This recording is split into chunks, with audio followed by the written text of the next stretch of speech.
So Kylie, I have known you since college, and one of the stories that you gave me permission that we could start with here. I'm excited to learn from you. I'm excited all the things, but you have always been a killer. Go out and get it. And in college, the biggest stage for anyone in college is those interviews, and Right. you've got to at least share with everyone.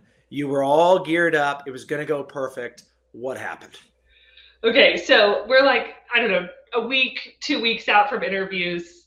It's high stress, right? High You're stress. this college student. It's the big leagues, right? This is the real world that you're preparing for.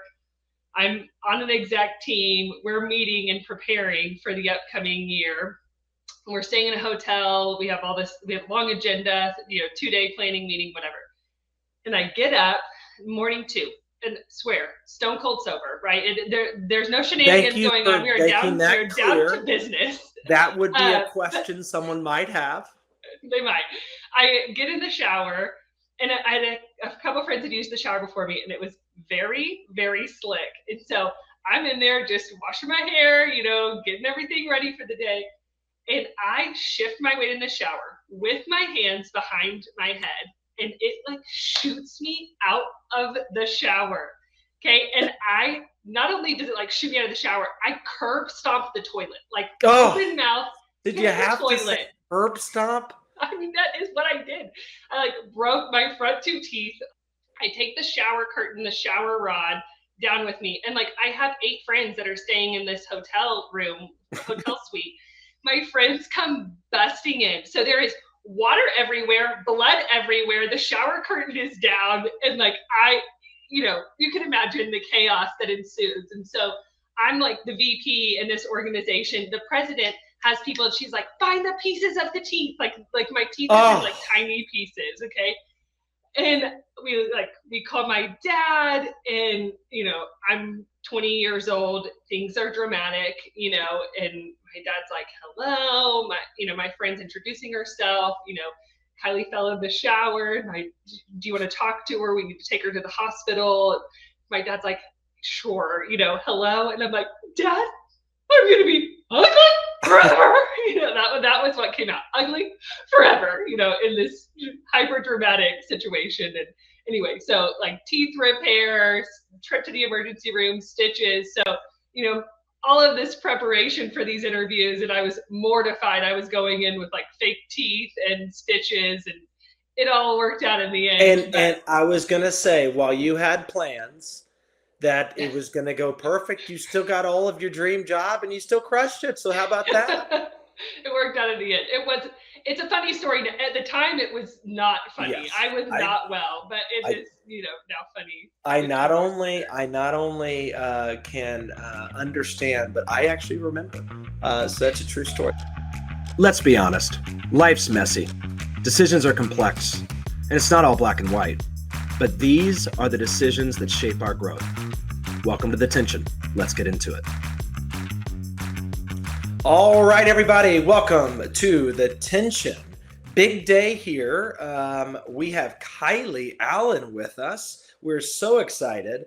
And this tension, as you know, we are not looking to solve problems, people. We are looking for tensions to manage. And I think this one's really good, and specifically from Kylie, around the idea of growth and capacity.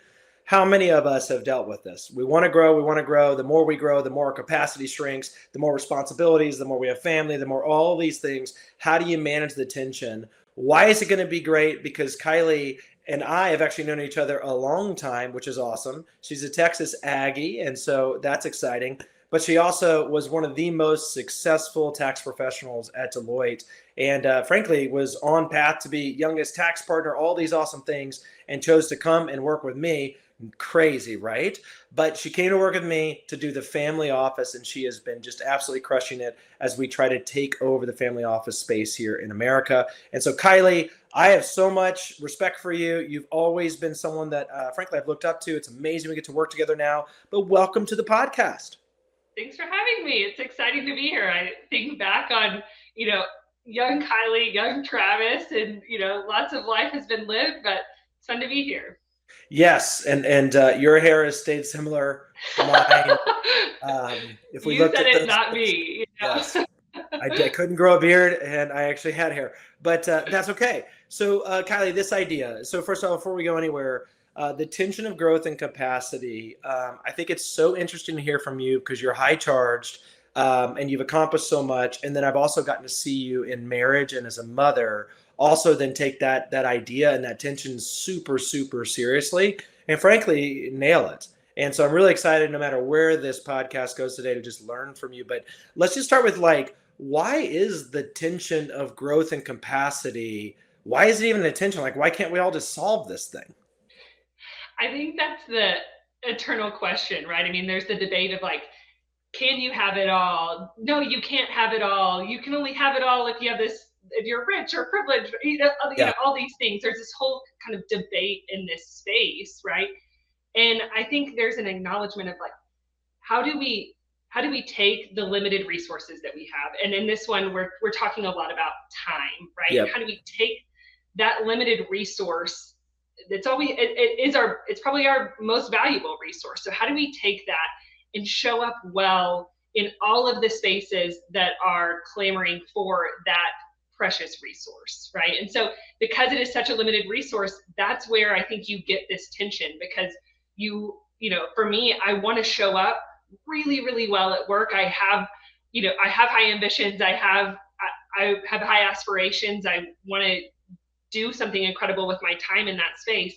And also, Yep. right? The family space is such an important it is my top priority. It is, I think the highest and best use of my time. And so how do you balance both of those things? Yeah.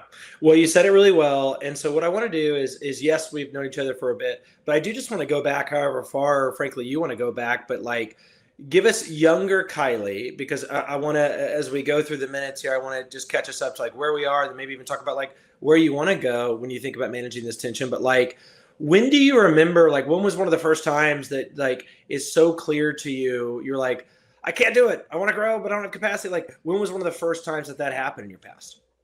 I mean, I think even just straight coming out of the gate into this career, right? There's so much that's unknown. And I was entering, you talked about it, the public accounting space is a really demanding sector. Argue even, at the time it was an even more demanding, workload. It was pre-COVID, pre kind of shifting of kind of the way the world operates. And it was just a highly demanding world. And so I think there were a couple of things kind of out of the gate as you're entering that new first full-time job. What is this going to look like? So one Totally. that came to mind for me was, I came from a home where my mom stayed at home during my childhood, right? And I'm maybe going to tackle this a little bit differently. Maybe I'm going to be a working parent. Maybe both my husband and I are going to work outside the home. And what does that look like? And are my parents going to be supportive, or are they going to think I'm doing it wrong? And honestly, that was a silly concern. I should have known. They've always been incredibly supportive, and nothing has changed when it comes to my career here. Yeah, but I think it's an interesting one because anxiety wise, of course, it's not something I can fully relate to, but like, yeah, growing up and having the one model in your life, which is your Right, mom, right? right, As a young girl, you kind of are like, well, that's how it goes. right. And so, And she crushed it, and she did so right. much in that space and made childhood amazing, right? And so it's like, can Can I you match that and also work full time? And totally? honestly, she's been a huge part of my support system and having this career, right? So it's kind of come full circle for me on that. But yeah, that was probably maybe the first one. And then the other one is like, hey, I'm going to have a family someday, and I don't Yeah. know what that looks like. What if I end up walking away from this career, or taking a choosing to take a less demanding job, or I get to that family stage, and I walk away, and I've grinded through these early years in my 20s, and like, Yeah. am I going to have wasted my 20s? Like, are those going to have evaporated working so hard, putting my nose to the grindstone? Yeah. And is it worth it? Is it worth the investment of my time and my effort here in the early years? Yeah. Well, it's interesting. We actually, I don't know, 2 years ago, we had the author of Defining Decade come in, and Meg J is her name, and it was really interesting because her whole book is just like decades of experience saying that what you do in your 20s will actually set you up for the rest of your life Yeah. more than anything. And it's actually really difficult to sway where things head all that much after your 20s. And so whether people agree with her or not, I mean, I'm sure that was also a part of the anxiety of it. But talk to me like, as you thought about, I'm going to go crush it, despite the teeth and all of the things, you still got your job, you still crushed it. And then I got to watch you. I mean, I was at Deloitte, for a hot minute, and like I got to see. I mean, that is a difficult environment to do what you did in your 20s. You're a humble person, but like you just excelled, you did all those things. So clearly, like you made it happen. You were top class, all the different things. But I mean, what were the anxieties through that? Because you had to have known as you were grinding this other. Yeah, I do want to, like you said, I do want to be a mom. I do. Like, how does that feel? Yeah. I in the immediate world that I was living in, there wasn't anybody that I could say, I'm going to do it like they're going to do it. Interesting. And it doesn't mean that there's nobody in public accounting who had ever, done a successful version of that. I don't mean that, but or even at Deloitte but in my immediate framework of like the people that I was operating with and watching grow and my immediate role models, I didn't have anybody that was like, hey, they've got it right, or they figured it out, or I'm watching them, I'm a few years behind them and I'm watching them walk this path, the good and the bad, right?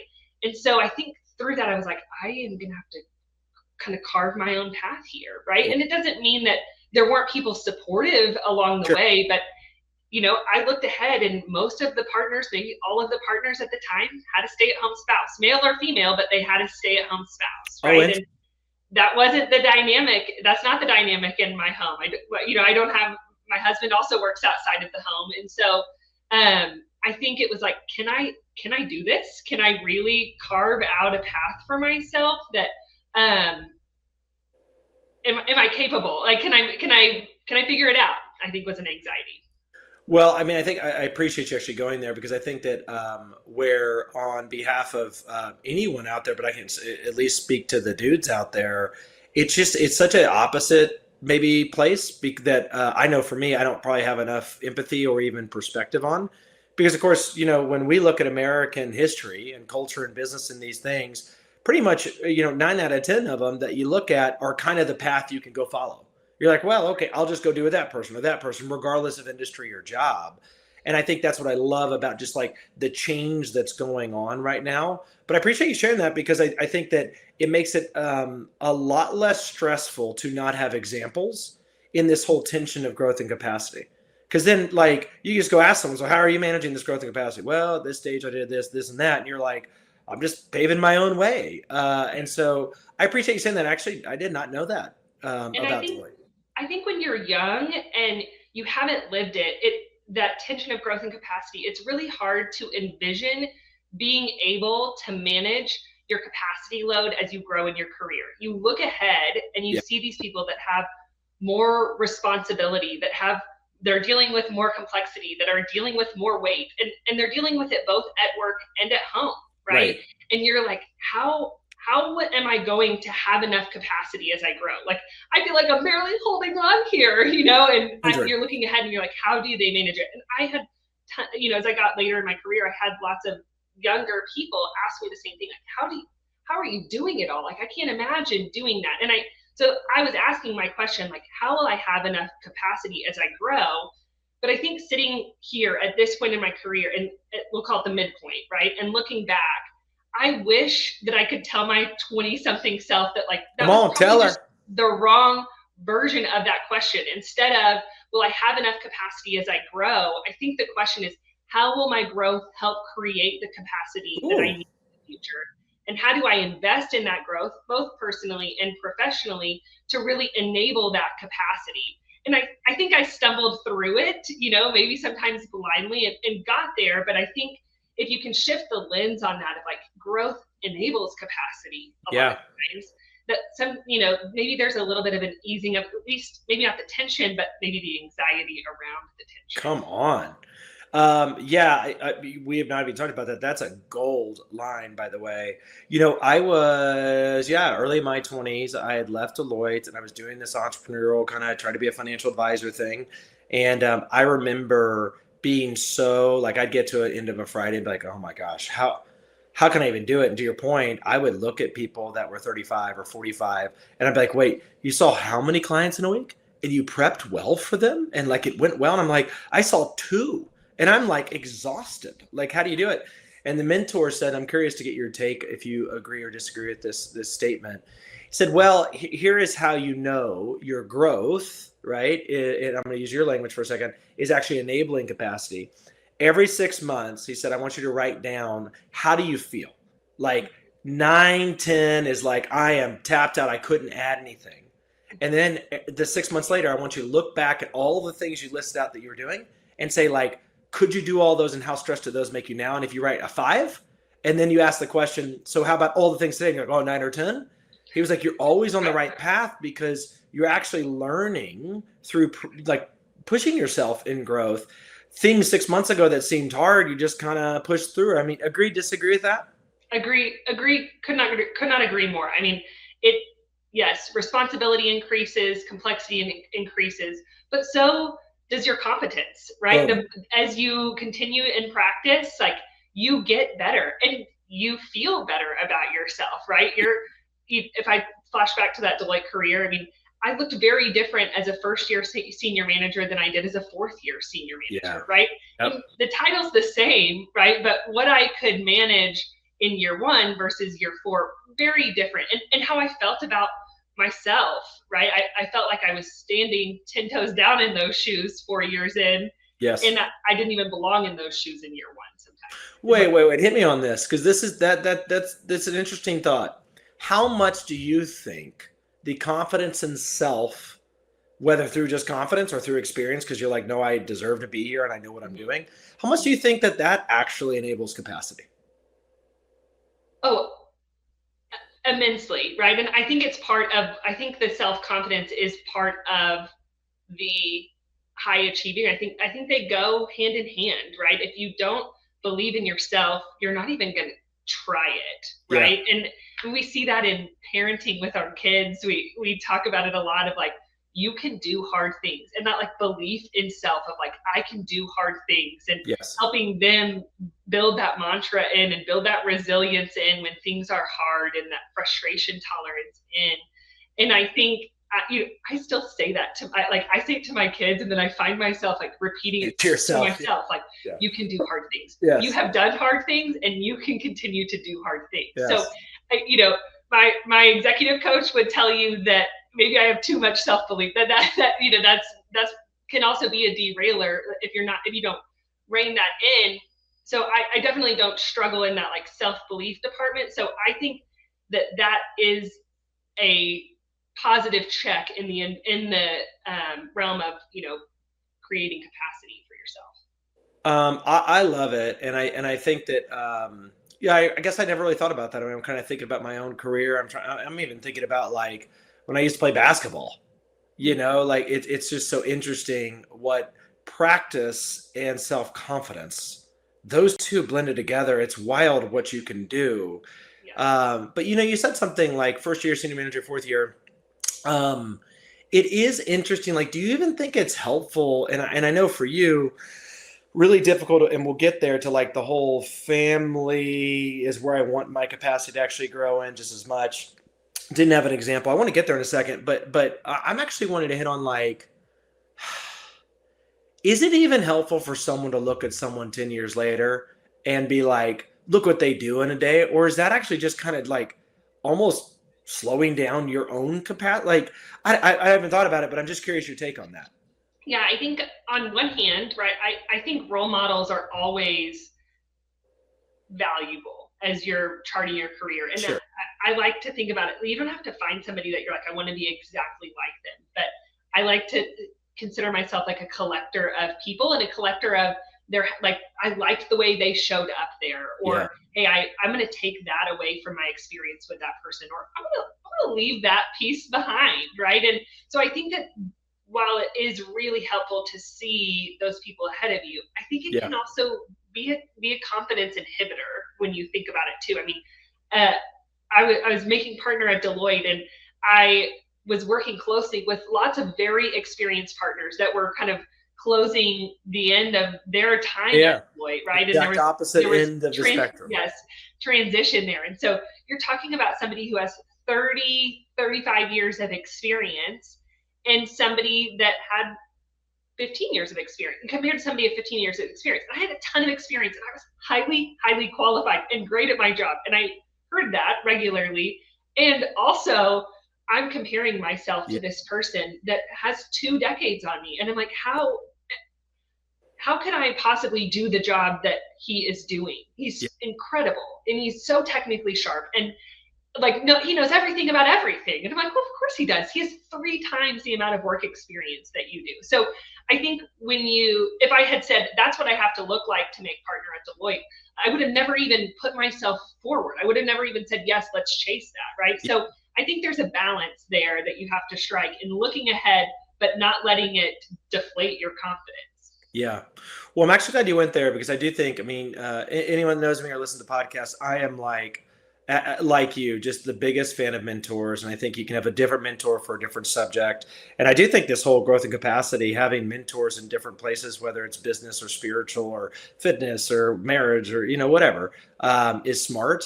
I think one of the things, just for all of you mentees out there, that I wish someone would have told me, because I think Kylie's hit it on it exactly, which is like, talk about a good thing and can have a shadow side, is this whole looking up to people. Because I think that, for me, I can't tell you how many times early in being a mentee, let's just say my first 5-7 years of being a mentee with a bunch of amazing people, they would give me this advice and be like, you need to do this, you need to do that, you need to do that. And then I'd be like, okay, I'll do it. And my problem was I was doing all the things they said until one day I asked one mentor, and I'm curious if that ever happened to you, Kylie. I said, mentor, when you were my age, the advice you just gave me, did you ever do it? Or is this I'm telling you what a dream world would look like, but let me really tell you how it went? Because I want to be who you are at your current age. So I kind of need to know at 30s or 20s or whatever it is, did you screw up a lot too? Because I actually need that maybe more than here's a perfect life that I'm trying to achieve, right. But I keep not being able to do it. And so I'm kind of wondering, what's the deal with your advice? Because it's correct, but I can't. Right? Have you ever seen that? I think that is maybe on the mentor side of things, it is a fallacy that you can fall into, right? Of totally. I just need to keep them from making mistakes or keep them from making the same mistakes that I made. And you want, and for your kids too, right? You want them, you don't want them to have to struggle. You don't want things to be hard for them, right? But I think a lot of the life's really valuable lessons and a lot of the growth happens in the hard. And so sometimes I think it's helping mentees. And then when you are a mentee, being okay being in the hard and not expecting somebody else to magically fix it for you, but helping coach you through it, helping lock arms with you and say, we're gonna navigate this together, I think is different than saying you're gonna get everything right the first time. Well, and I think back to that doing the hard. I kind of go back to 5-10 minutes ago when you were talking about it, but I think your quote is still ringing in my ears of well, wait a second, make sure your growth is enabling the capacity. I'm like, well, you probably aren't going to enable any capacity without overcoming adversity. Right. It's impossible. Jacqueline sat me down. God, I wish I had the author. And she said, Travis, you know what? I actually think you do well. And I was like, yes, I'm listening, please. And she said, she goes, I think I read this book and they said the definition of pain tolerance is your ability to move on from an adverse situation faster. So if you're 22 and something happened to you and it takes you 3 days of just crying and processing and all the things that are fair, and then you're 30, same thing happens to you and 5 seconds later, you just move on. She's like, that's the definition of emotional kind of pain tolerance and growth in these things. And so she was just talking me through, I saw this happen to you then. And I remember being he will never get over this. Right. And so I guess curiosity for you on just even that concept that you're going down of the hard, for you, talk to us. Is there a story you have of the hard where you're gosh, I think that I didn't know how to handle adversity, and maybe there's a story, maybe there's not, but yeah. And then now you look at it, and do you have any examples, even as you kind of bring us back to today, right? We've been in kind of past land, but bring us to today of have you then noticed oh yeah, you just kind of move on. And Right. that creates more capacity because you're not just sitting around moping. Right. You're just working through it. Yeah. I think about probably one of the hardest seasons of my career was, so I'm a mom. I have twin 5-year-old boys and my daughter is 3. So Busy, one busy, of my busy. hardest, yes, and loud. It is loud at our home. Uh, One of my hardest seasons, I think, was coming back from my first maternity leave. So Deloitte had a great maternity leave program. So my boys were born at the beginning of September, and I stepped away for 6 months to learn how to be a mom and to parent those twins well, bond with those twins, connect with them, and Yep. really, get them through those early stages and get myself through those early stages of being a mom. And so then you kind of like get your feet underneath you and you're like, all right, let's go back to work. And you throw this whole new dynamic kind of back into the mix for yourself. And I don't know that anybody, I don't know, it maybe I don't think I did it well. I think, but maybe it's just hard for everybody. Maybe that's just a reality of That it might be attention. Okay. it might be attention. But I came back and I had this, I think, weight on my shoulders of like, I want to prove that like I'm still the same Kylie. Like I've still got my mojo. I'm still valuable. I still, I needed to kind of prove that I still had it and, had the same career trajectory that I did when I stepped away. And I came back to a new client project, like new to the firm, new to me. Yeah. I don't think anybody like set expectations very well. And, it was like countless 2 a.m. nights, like night after night, and I'm trying to step away in the evenings to be with my kids and I'm getting phone calls constantly. And I just was like, I can't do this. I mean, I kind of hit probably the first breaking point in my career. I'd say the first breaking point because it was the first time I took an external interview. I think I was like 9 years into my career. Maybe that's on me. That's probably a side conversation about my development. But I hadn't taken an interview in my entire career, and I took one and pretty seriously pursued a job opportunity at that point because I was just at a breaking point. Yeah. Almost like capacity breaking point. Capacity breaking point. I mean, I just was like, how I can't do be it all. successful like this. Yeah. And I learned, I was like, I pretty seriously pursued that job and then was like, this isn't the right fit. I'm trying to. You're running away from some things that have I'm running from it. Yes, yeah. Exactly.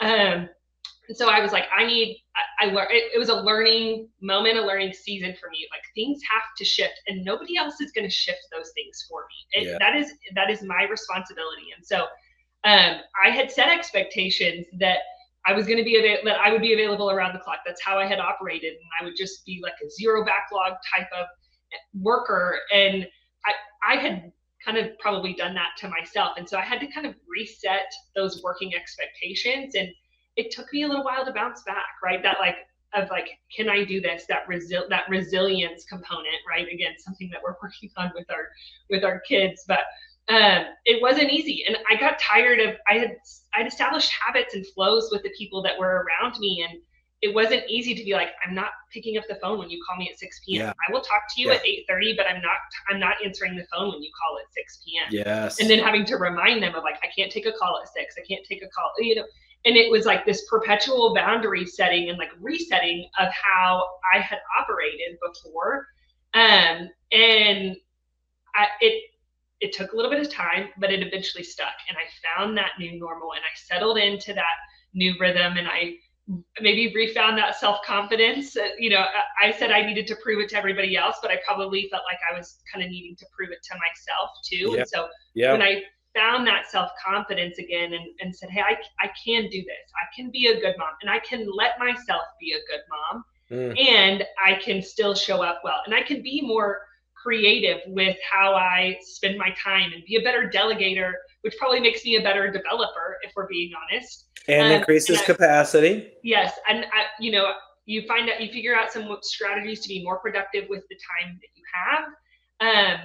And so, yeah, that shift of like how I reprioritize my time. And maybe one last thought is like, I did a lot of the extras when I was at Deloitte, a lot of like what you would call fun, but it was still work, right?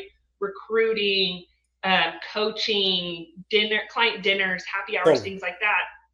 But I, in that season, in that window, said, hey, I've got to decide how I'm spending my time. And so I'm going to deprioritize some of the stuff that might feel more fulfilling or more fun. Yeah. Say, I'm going to focus. The best and highest use of my time right now is critical delivery at work and my family. And so I'm going to reprioritize and refocus my time that way. And when I did that, I think, and saying, hey, I'm not getting that like fun fulfillment at work, but if I'm allowing that fulfillment to come from the delivery and come from, parenting well done, right? Yep. And that fulfillment at home and those connections at home, you can find that fulfillment in a different way. And so it was a shift, but it was hard. It was a hard shift. I But bet. talk about growth and capacity coming back after my second maternity leave, it was like, oh, I've done this before. Yeah. It's still an adjustment and a shift, and you're finding a new style, but it, I was confident. I was confident I would figure it out that time, and I didn't have that confidence going in the first time. Okay, so I want to take us three places. I want to go running from, I want to go boundaries, and I want to go prioritization in Yep. order here, because that was just a wonderful last few minutes, but I want to unpack these. Yep. I am about to, if you're a listener out there, get highly opinionated. So if this offends, I'm sorry, this is an opinion. I cannot tell you, having done the career I've done and hired the amount of 20-something-year-olds, and I've been 20-something.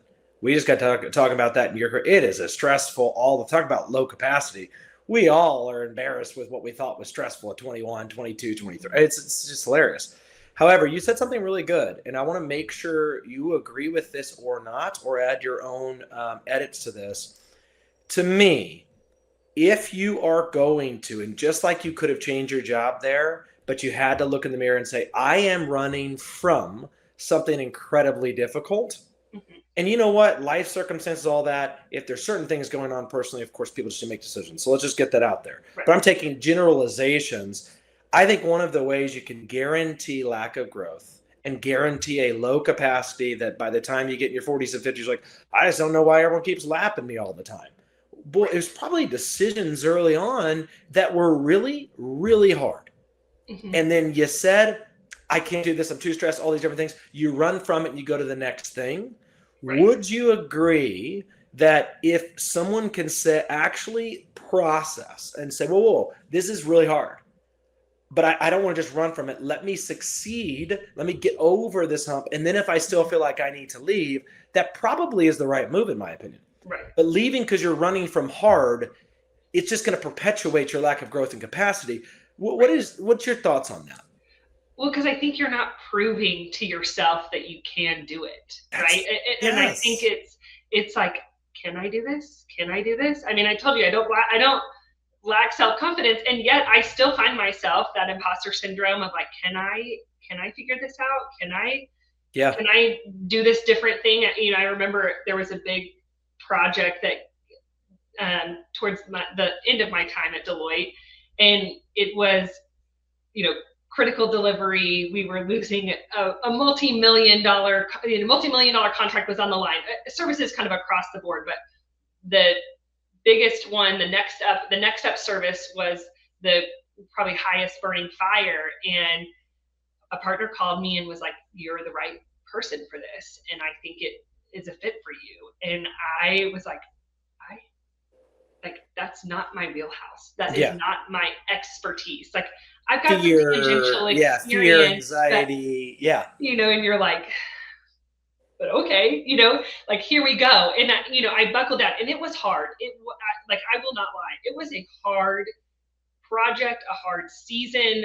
Then the project wasn't over in a few weeks. Like, it continued to go on, and it was one of my hardest projects at the firm.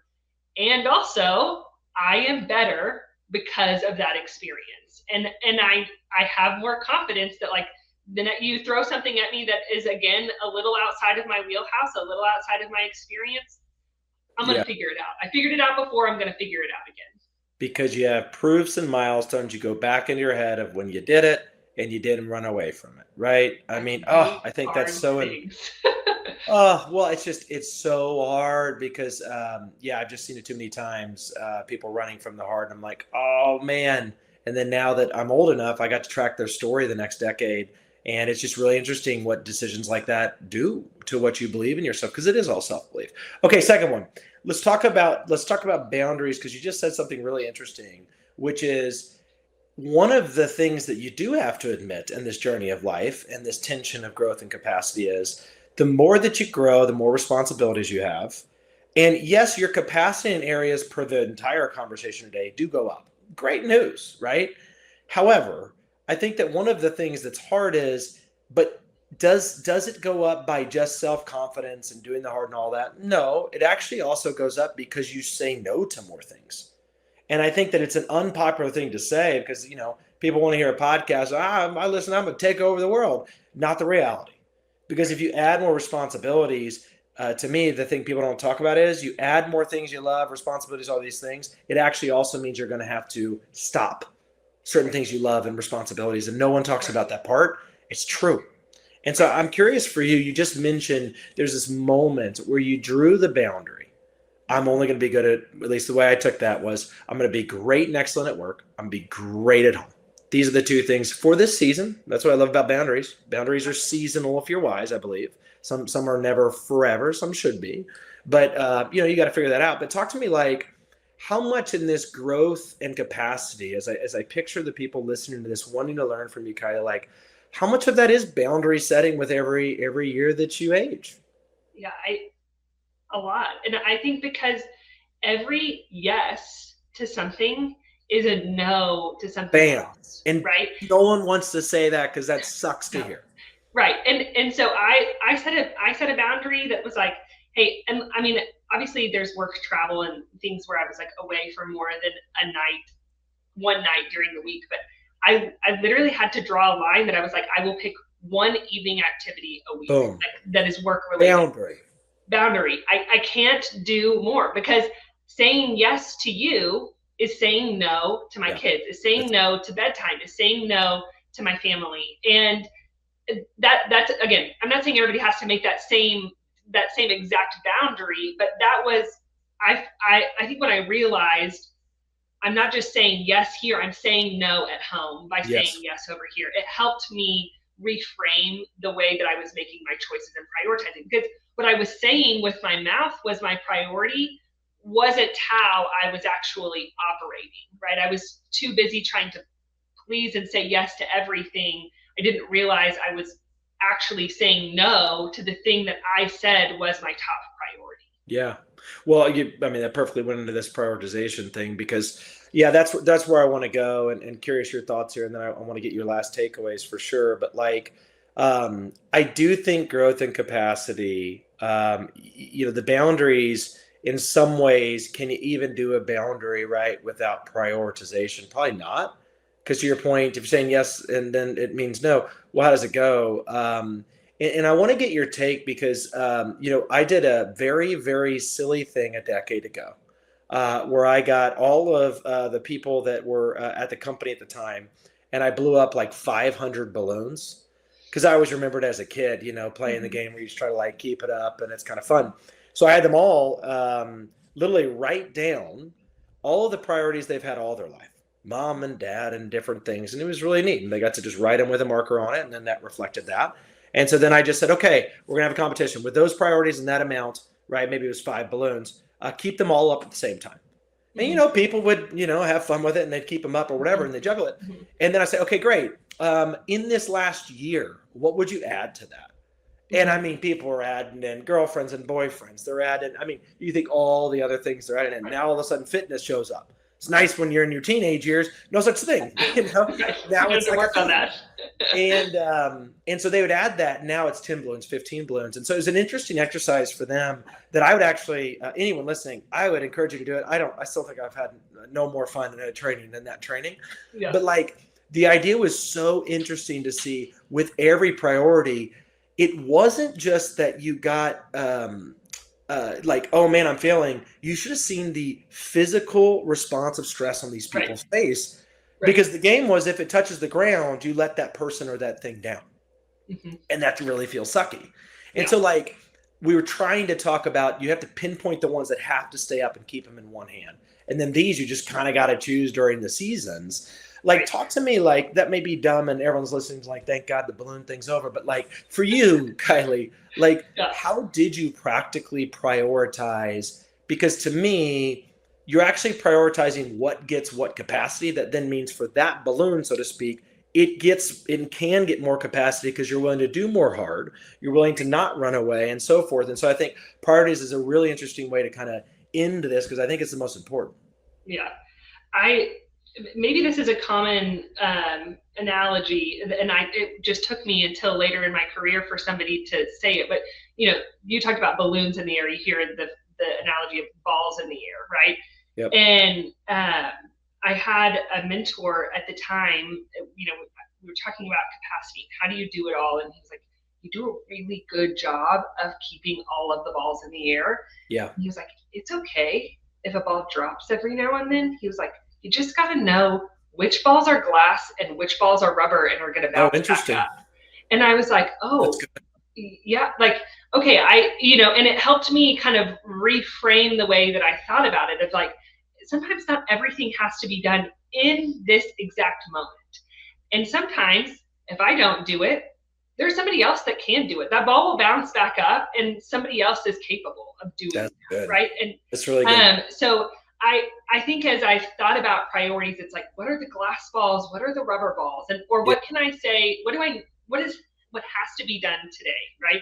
What are the three things when I look at my day? What are the three most critical delivery things that I need to get done today? And how do I say yes to those three Yeah. things? And Yeah. then figure out how to fit some of the other things in amongst those. But I think being intentional, prioritizing appropriately requires being really intentional. And I wouldn't say I get it right 100% of the time, right? It takes being organized. It takes being thoughtful about how I managing my priority list and being able to visually see my priority list so that I can actively manage up and down what needs to happen, and being able to see my calendar clearly. And I'm the type, I have family and work on the same calendar, personal and work on the same calendar, because that is my life. Like I can't, if it's in two different places, like one brain, I cannot.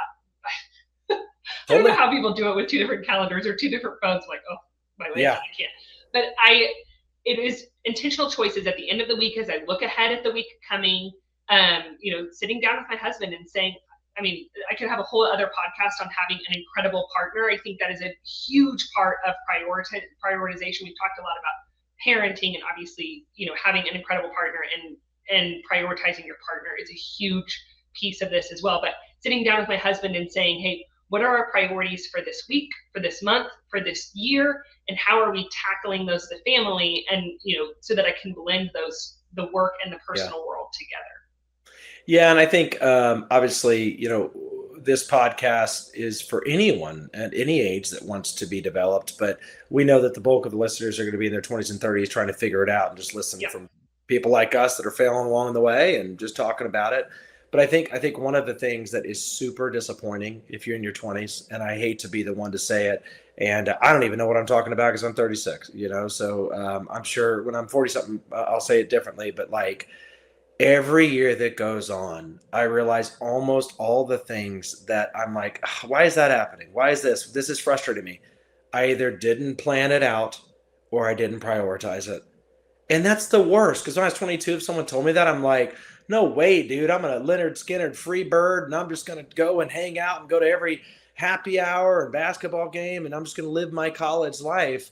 And you learn really quickly that, like, some of the best ways that you can show love and make the most impact is actually by planning and priorities, which is super lame. Ugh, that I even said it. And yet I can't find a single soul that's gotten away from it. And I'm convinced the people that I look up to the most that are in their 50s are just the best planning people. They're best at priority. I mean, it's an amazing thing that happens. But Kylie, we are ending our time. Oh, there's so many things. So we'll have to have you back on, because there's so many things I was curious of, even when it came to like, how do you, like, you hit it on the beginning, like this whole, like, I didn't have anyone to follow, so to speak, but also just this, like, how do you do it, like, as a mom, and how do you do it? Like, just things that I really wanted to learn from. So we'll have you on because we're running out of time here. But I do love all of this, because I think I have more takeaways, frankly, than I even thought. And I had high expectations of this idea of the tension of growth and capacity. But, if you had one final thing to say, the people out there are like, I really like that, but I like to fast forward the last 3 minutes of these. What's the thing you want people to take away in managing this tension? I think it's that you can do hard things, right? We talked about that earlier in the podcast, but I think you can do hard things. And a hard thing is managing the tension of growth and capacity. And every hard season where there is that tension around your capacity stretches you and gives you the opportunity for growth. So whether it's your early anxieties and around your early career, or the chaos of little kids, like the phase that I'm in, or a big career pivot, right? I made one of those too. Like though each of those hard seasons stretches you and gives you the opportunity to develop more capacity, gives you growth and the opportunity to grow into the future. So I think you can do hard things. You have done hard things. Remind yourself that you've done those hard things, and get after it. Come on, get after it.